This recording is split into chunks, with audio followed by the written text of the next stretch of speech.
The story of the forced journey from Africa to America is one of the most significant and painful chapters in world history. It shaped the development of the Americas, the fate of millions of Africans, and the social, cultural, and economic systems that still leave their mark on the world today. This journey was not one of choice, but of coercion, brutality, and exploitation, as millions of men, women, and children were taken from their homelands in Africa and transported across the Atlantic Ocean under horrific conditions. This large-scale forced migration, known as the Transatlantic slave trade, lasted for over 4 centuries and left a legacy that is still being confronted in modern societies. Understanding the dimensions of this journey is essential for recognizing both the resilience of those who endured it and the structural inequalities that followed in its wake. The origins of this trade can be traced back to the early 15th century, when European powers began expanding their exploration of the African coast. Initially, the encounters between Europeans and Africans involved trade in gold, ivory, and other valuable goods. However, as European colonies in the Americas expanded, the demand for labor to work on plantations and in mines became insatiable. Indigenous populations in the Americas,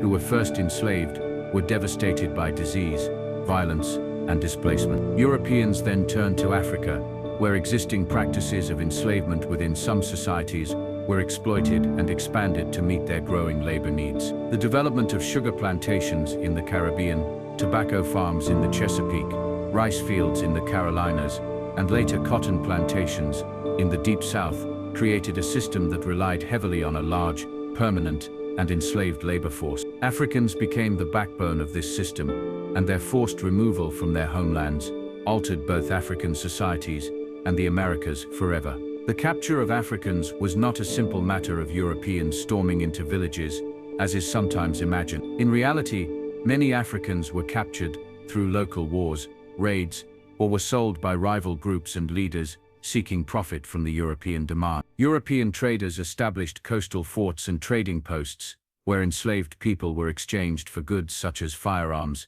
textiles, and manufactured items. Once captured, the ordeal of enslavement began long before crossing the ocean. Captives endured forced marches from the interior of Africa to coastal ports, sometimes spanning hundreds of miles. These marches were brutal, with little food or water, and countless people perished before even reaching the ship. Those who survived were held in cramped and unsanitary barracoons or holding pens, awaiting their transport. Families were torn apart, communities destabilized, and entire regions depopulated, as millions of people were funneled into this horrific system. The journey across the Atlantic, known as the Middle Passage, became infamous for its unimaginable cruelty. Slave ships were packed tightly with human beings, often chained together in conditions that defy comprehension. Men, women, and children were forced to lie in spaces so narrow that movement was nearly impossible. Disease spread rapidly in the damp, unventilated holds, and dysentery, smallpox, and fevers claimed countless lives. The stench was overwhelming, food and water were scarce, and physical abuse was routine. Mortality rates on these voyages were extraordinarily high, with estimates ranging between 15% and 20% of captives dying before ever reaching the Americas. For the millions who survived, the psychological trauma was immense. They had been torn from their land, separated from their families, stripped of their identities, and transported into a future defined by bondage. Upon arrival in the Americas, the enslaved were subjected to a system that sought to erase their autonomy and humanity. Auction blocks and slave markets were common, where men, women, and children were examined like livestock, priced, and sold to the highest bid. Families were broken apart, with no regard for kinship ties. Once purchased, enslaved Africans faced grueling labor in agriculture, particularly on plantations that produced sugar, cotton, tobacco, coffee, and rice. The work was relentless, with long hours under harsh conditions, little rest, and brutal punishments for disobedience or resistance. Enslaved women endured additional exploitation, often subjected to sexual violence and forced reproduction, which perpetuated the enslaved population and further deprived them of control over their lives. Enslavement was not just physical captivity, but a system designed to deny education, cultural expression, and personal freedom, reducing human beings to commodities in an economic system. Despite this oppressive environment, enslaved Africans resisted in countless ways. Some acts of resistance were overt, including revolts and uprisings that occurred in nearly every colony where slavery existed. These rebellions, though often met with violent suppression, demonstrated the determination of enslaved people to fight for their freedom. More subtle forms of resistance included working slowly, feigning illness, sabotaging tools, or secretly preserving cultural traditions. Music, storytelling, and spiritual practices became powerful ways to maintain identity and foster community, even in the face of extreme oppression. African traditions blended with new realities in the Americas, giving rise to cultural forms that endure today in music, language, cuisine, and art. The resilience of enslaved Africans ensured that despite efforts to erase their heritage, they left an indelible mark on the societies in which they were forced to live. The legacy of this forced journey is profound and multifaceted.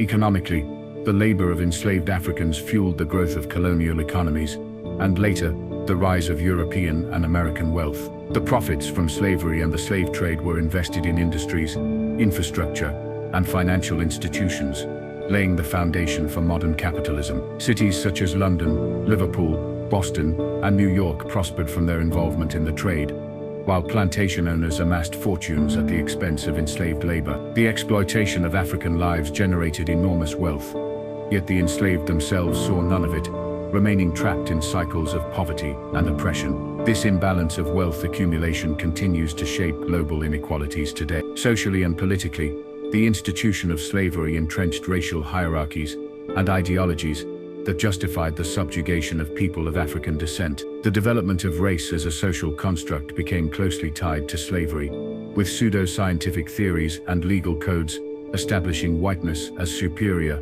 and blackness as inferior. These ideas persisted long after the abolition of slavery and formed the basis for systemic racism, segregation, and discrimination that African-descended populations faced in the Americas. In the United States, even after emancipation in 1865, formerly enslaved people and their descendants confronted Jim Crow laws, disenfranchisement, and economic exploitation. In Latin America and the Caribbean, racial stratification also continued, with color and ancestry shaping social status and opportunity. The scars of this legacy are still visible in patterns of inequality, policing, and representation across the globe. At the same time, the legacy of the forced journey is not only one of suffering, but also of endurance and cultural transformation. The descendants of enslaved Africans contributed profoundly to the societies they helped build, often under the harshest circumstances. African cultural practices adapted and survived, influencing language,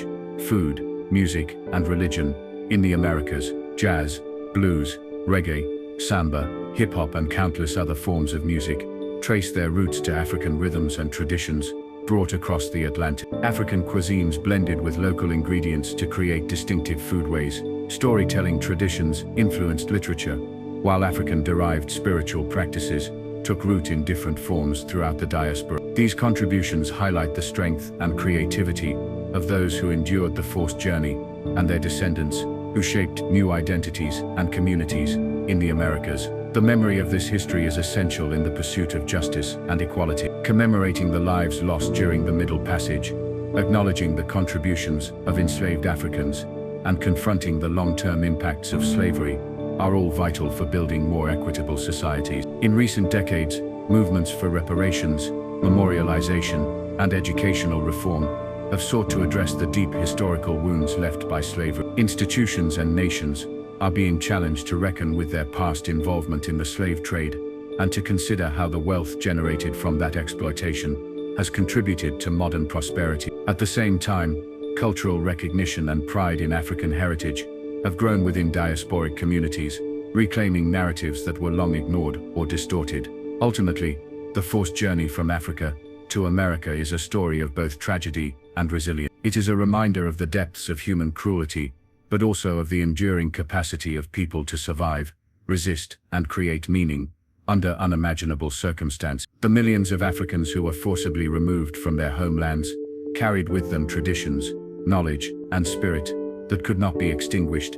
Their descendants continue to shape the cultural, political, and social landscapes of the modern world. To understand this history is not only to remember the suffering endured, but also to recognize the ways in which the struggles and contributions of enslaved Africans remain woven into the fabric of contemporary life. The legacy of this forced journey calls upon us to confront injustice, honor resilience, and strive toward a world in which the dignity and humanity of all people are respected. The transatlantic slave trade was not only one of the largest forced migrations in history, but also one of the most transformative and devastating events for millions of people across 3 continents. Over the course of more than 4 centuries, beginning in the late 1400s and continuing into the 19th century, more than 12 million African men, women, and children were forcibly taken from their homes and transported across the Atlantic Ocean. This movement was unlike any other migration in human history because it was not voluntary, it was systematically organized for profit,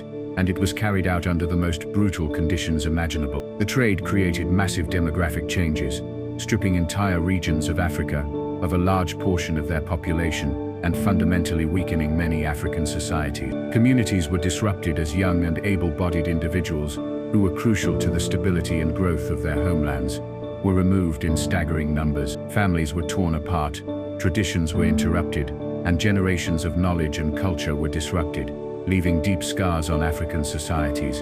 The ripple effects of this displacement reached far beyond Africa. In the Americas, the forced influx of African labor became the backbone of the emerging plantation economies. Sugar plantations in the Caribbean, tobacco farms in Virginia, cotton fields in the American South, and mines in Brazil all relied heavily on enslaved African labor to generate enormous profit. This labor fueled the economic development of the colonies and laid the foundation for the rise of the modern global economy. The wealth generated from this exploitation enriched European powers such as Britain, France, Spain, Portugal, and the Netherlands, financing their industrial revolutions and strengthening their political dominance. The prosperity of many European cities, ports, and financial institutions was tied directly to the slave trade, creating an economic dependency on human bondage that shaped international relations and commerce for centuries. For those who endured the forced migration, the experience was a nightmare that began long before they reached the Americas.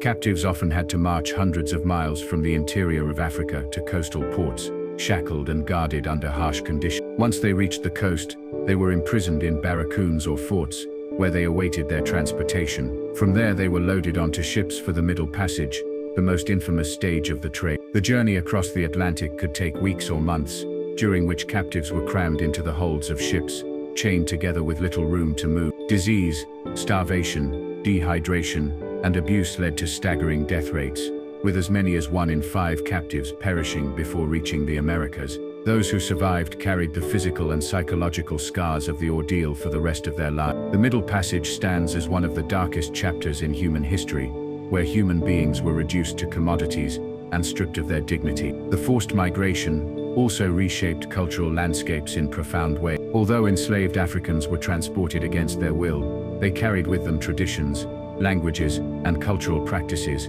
that would leave a permanent mark on the societies of the Americas. Music, food, religious practices, and oral storytelling all reflected African roots, blending with local and European influences to create new and enduring cultural forms. The resilience of enslaved people meant that even in bondage, they preserved aspects of their heritage and adapted them to new circumstances. These cultural contributions became vital to the identity of nations in the Americas, from the rhythms of jazz, blues, and samba, to the flavors of Creole cuisine, and the persistence of African-influenced languages and dialects. The forced migration of Africans to the Americas was not just a historical event confined to the past, but a process that continues to shape the present. The displacement of millions of people and their enslavement created racial hierarchies and ideologies that justified oppression and exploitation. The legacy of these systems can be seen in the social and economic inequalities that persist in many societies today. Structural racism, systemic discrimination, and disparities in wealth and opportunity are directly connected to the history of slavery and forced migration. At the same time, the survival, resilience, and contributions of African-descended peoples remain a testament to the enduring strength of those who endured this ordeal. In sum, the transatlantic slave trade was more than a massive forced migration. It was a defining historical process that shaped nations, economies, and cultures, while inflicting immeasurable suffering on millions of individuals. It permanently altered the demographic, economic, and cultural makeup of Africa, the Americas, and Europe. Its legacy is still being reckoned with today, as societies continue to confront the consequences of this dark past, while honoring the resilience and contributions of those whose lives were uprooted and transformed by it. The Middle Passage represented one of the most horrific and dehumanizing experiences in human history, a journey that turned the Atlantic Ocean into a graveyard for countless lives. It was the central route of the transatlantic slave trade, the stage at which captured Africans were transported from the coasts of Africa to the Americas in ships designed not for the comfort or survival of passengers, but for the maximum profit of traders who viewed human beings as mere cargo. For those forced into it, the Middle Passage was not just a physical journey across an ocean, but a descent into unimaginable suffering and the permanent severing of ties to home, family, and freedom. To understand its impact, one must picture the conditions endured, the loss sustained, and the trauma carried by millions who either perished along the way or arrived in the New World scarred forever. The process began long before boarding the ship. Captives were marched, sometimes hundreds of miles, from the interior of Africa to coastal forts and trading posts.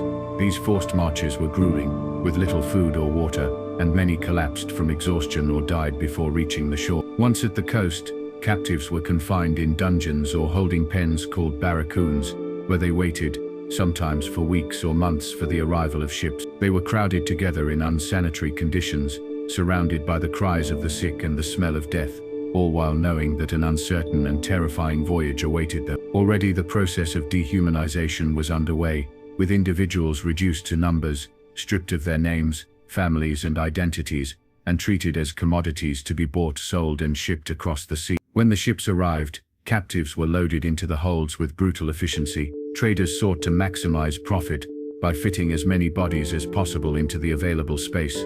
Men, women, and children were chained together, lying shoulder to shoulder, unable to sit upright in many cases. In the dark, suffocating spaces below deck, air was scarce and disease spread quickly. Dysentery, smallpox, malaria, and fevers claimed lives daily, and the stench of the holds became unbearable. Food and water rations were meager, often consisting of little more than beans, rice, or stale bread. Many were too sick to eat, while others refused, attempting to starve themselves rather than endure captivity. Those who resisted in this way were often force-fed, a further violation of their bodies, and women faced additional forms of abuse, often subjected to sexual violence from crew members, compounding the trauma of captivity. The psychological toll of the Middle Passage was as devastating as the physical suffering. Individuals were not only enduring pain and illness, but also the profound grief of being severed from their families, their communities, and their homelands. Many had witnessed loved ones killed during capture or died during the march to the coast. On the ships, families were separated, languages and cultures fractured, and the bonds that tied people together were deliberately broken to prevent resistance. The sense of isolation was overwhelming, yet enslaved people still sought ways to communicate, comfort one another, and retained fragments of humanity in the face of relentless cruelty. Singing, praying, or simply reaching out to touch the person beside them became acts of resistance against the system that sought to erase their identity. Mortality rates on these voyages were staggering. Historians estimate that between 15 and 20% of captives died during the Middle Passage, amounting to millions of lives lost at sea. The ocean itself became a mass grave, with bodies thrown overboard daily, victims of disease, starvation, suicide, or violence. Some captives chose to leap into the waters, preferring death to enslavement, an act of final defiance against the system that sought to claim them. These losses were often calculated into the traders' profits, as the dead were considered part of the cost of doing business. The indifference with which human lives were discarded underscores the cruelty of the trade, and the extent to which human beings were reduced to property in the pursuit of wealth. For those who survived the Middle Passage, the ordeal did not end upon arrival in the Americas. Disembarking often meant being paraded at auction, examined like livestock, and sold to the highest bidder. The trauma of the voyage lingered, etched into the minds and bodies of survivors who had endured weeks of terror,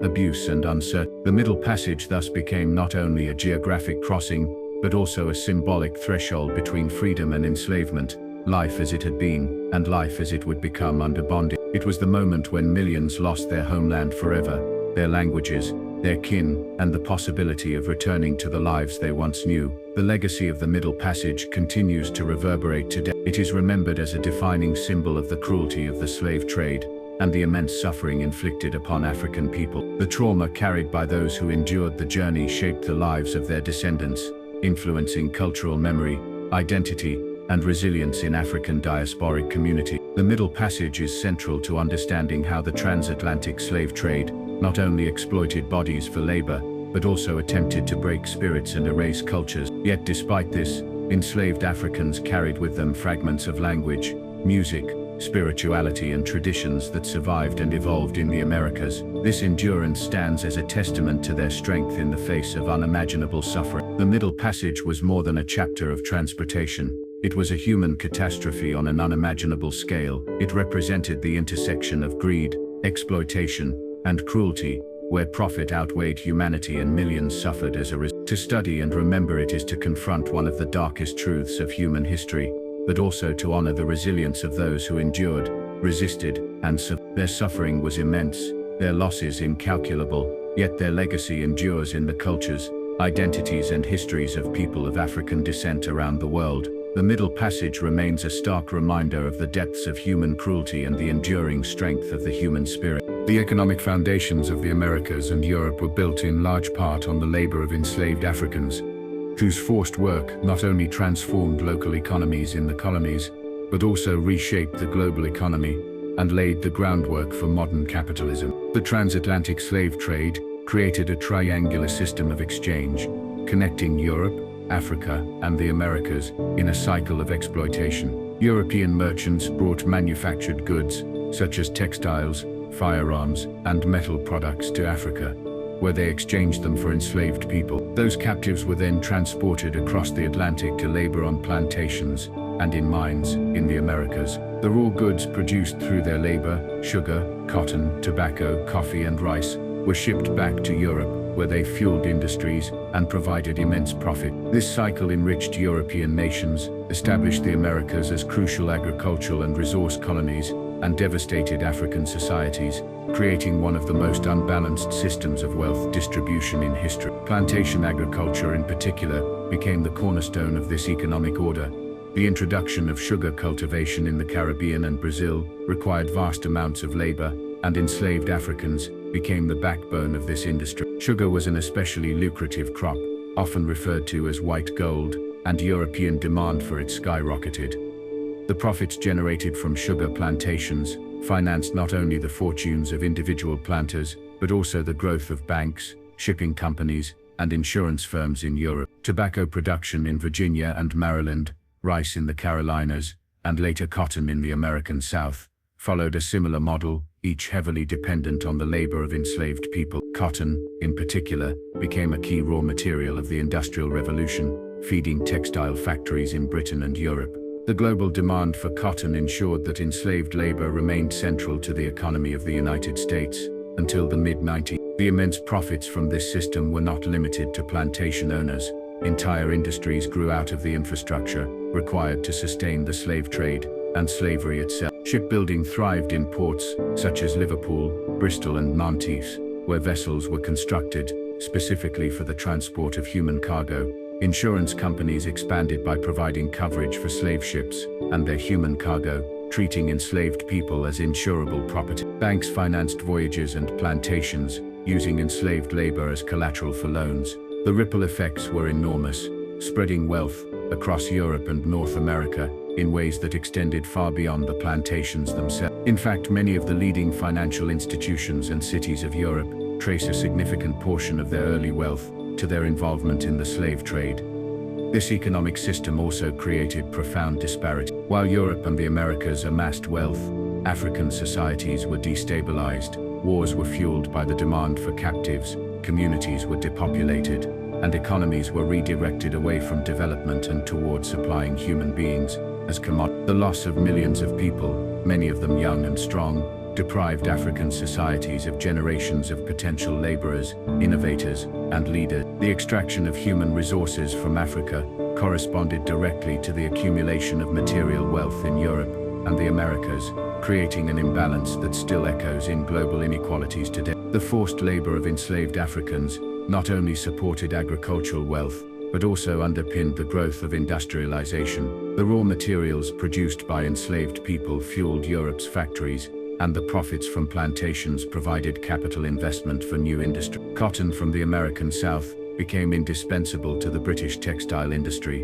while sugar and coffee fueled consumer markets that helped stimulate demand for manufactured goods. In this way, enslaved Africans were not just producing wealth for local planters, but were essential to the rise of modern consumer economies. Without their coerced labor, the pace and scope of European industrial and economic development would have been dramatically different. The legacy of this economic system is vast.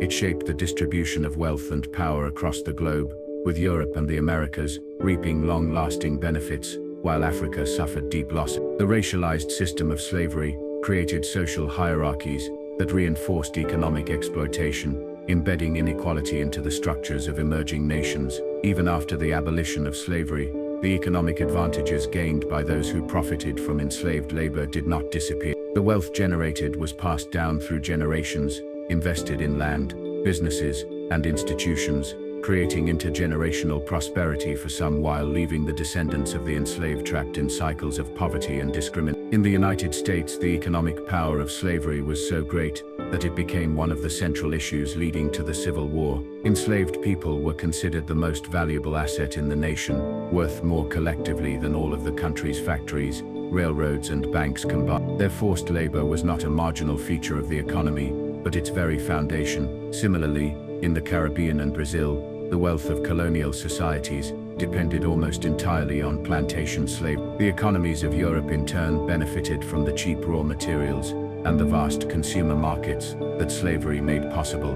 Understanding this economic foundation is essential to understanding the modern world. The global trade networks, industrial growth, and financial institutions that define our societies today were built in no small part on the backs of enslaved Africans. Their labor created immense wealth for others, yet they themselves were denied any share in the prosperity they generated. Instead, they endured lives of hardship, exploitation, and violence, while their descendants inherited the structural inequalities that such a system entrenches. Recognizing this reality does not diminish the achievements of industrial or economic growth, but it ensures that we see them clearly for what they were, built on a foundation of exploitation, suffering, and injustice.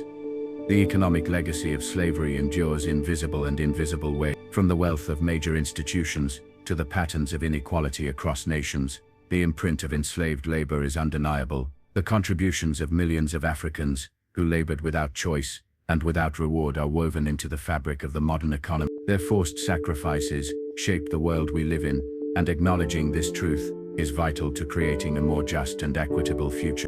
Slavery entrenched racial hierarchies and systemic racism in ways that permanently shaped societies in the Americas and beyond, leaving a legacy of inequality that continues to influence social, political, and economic structures today. From its earliest stages, the system of slavery was not only about labor, but also about ideology. Europeans and colonial elites constructed a racial hierarchy that placed Africans and their descendants at the bottom, using pseudo-scientific theories and cultural narratives to justify their exploitation. By defining Africans as inferior, uncivilized, or naturally suited for servitude, enslavers created a framework that rationalized brutality and dehumanization. This ideology was codified into laws and customs that stripped people of African descent of rights and reinforced white dominance as a social and political norm. Legal systems in the Americas institutionalized these hierarchies in ways that deeply entrenched racial division. In colonial codes, enslaved Africans were defined as property, legally comparable to livestock or land, with no recognition of their humanity or rights. These laws ensured that their children inherited the status of enslavement, perpetuating bondage across generations. Restrictions on movement, education, marriage, and property ownership were systematically enforced to keep enslaved populations powerless. Even free black people, in societies where manumission was possible, faced harsh limitations that distinguished them from white citizens and reinforced the belief that their status was inherently lower. Such legal distinctions hardened over time, embedding racial inequality into the foundation of new nations. Beyond the law, racial hierarchies were reinforced socially and culturally through daily practices and norms. In slaveholding societies, whiteness became equated with privilege, authority, and superiority, while blackness became associated with servitude and exclusion. This stratification extended beyond slavery itself, influencing perceptions of class, status, and worth. Even after emancipation, Racial categories were used to maintain social order, ensuring that white populations retained power and economic dominance. In many parts of the Americas, systems of segregation, caste, and discrimination persisted long after slavery ended, showing that racial hierarchies were not simply byproducts of the institution of slavery, but enduring systems that adapted to new circumstances. In the United States, the end of slavery in 1865 did not mean the end of systemic racism. Almost immediately, new systems emerged to preserve racial inequality, most notably the Black Codes and later Jim Crow law. These measures restricted the freedoms of formerly enslaved people, controlling their labor, limiting their political participation, and enforcing segregation in public and private life. Violence, including lynching and racial terror, was used to intimidate black communities and prevent them from challenging the status quo. The ideology of white supremacy, first constructed to justify slavery, remained deeply embedded in American society and continued to dictate policies, institutions, and everyday interaction. This ensured that African Americans faced entrenched barriers in education, housing, employment, and voting rights for generations. In Latin America and the Caribbean, while the structures took different forms, the legacies of racial hierarchy were also deeply felt. Systems of racial classification, sometimes involving complex gradations of mixed ancestry, created societies where lighter skin often meant higher status and greater opportunity. Though slavery was abolished at different times across these regions, the association of African descent with lower status persisted. Cultural preferences for whiteness and systemic barriers against black communities reinforced inequality, shaping everything from political representation to economic opportunity. These hierarchies were not just social attitudes, but structural realities that determined who had access to resources, education, and power. The persistence of these racial hierarchies demonstrates how systemic racism was more than individual prejudice. It was and remains a structural feature of society, woven into institutions, laws, and economic systems. The economic exploitation of enslaved labor translated into intergenerational wealth for white elites, while African-descended populations were left with few resources and limited opportunities to accumulate wealth. This disparity created enduring gaps in land ownership, income, and education that still persist today. Health disparities, disproportionate incarceration rates, and unequal access to political power in many countries trace directly back to the ways in which slavery entrenched systemic inequality. Yet despite the persistence of racial hierarchies, the history of resistance and resilience among African-descended communities must also be recognized. From the earliest days of slavery, people resisted not only through revolts, but also by preserving cultural traditions, building communities, and asserting their humanity against a system that sought to deny. After emancipation, struggles for civil rights, independence, and equality took root across the Americas, challenging the systems of racism that slavery had created. These struggles continue in modern movements that demand justice, equality, and recognition of the legacies of slavery and colonialism. The construction of racial hierarchies during slavery was not accidental but intentional, designed to sustain systems of exploitation and inequality. By linking African identity to inferiority, enslavers created an ideology that outlasted the institution itself, shaping societies long after slavery ended. The consequences are visible in the racial disparities and systemic discrimination that still exist in many countries today. To fully confront and dismantle these legacies, it is essential to recognize how deeply slavery entrenched racism and how those hierarchies have adapted over time. Only through this understanding can societies begin to address the inequalities inherited from the past and work toward a future grounded in equity and justice.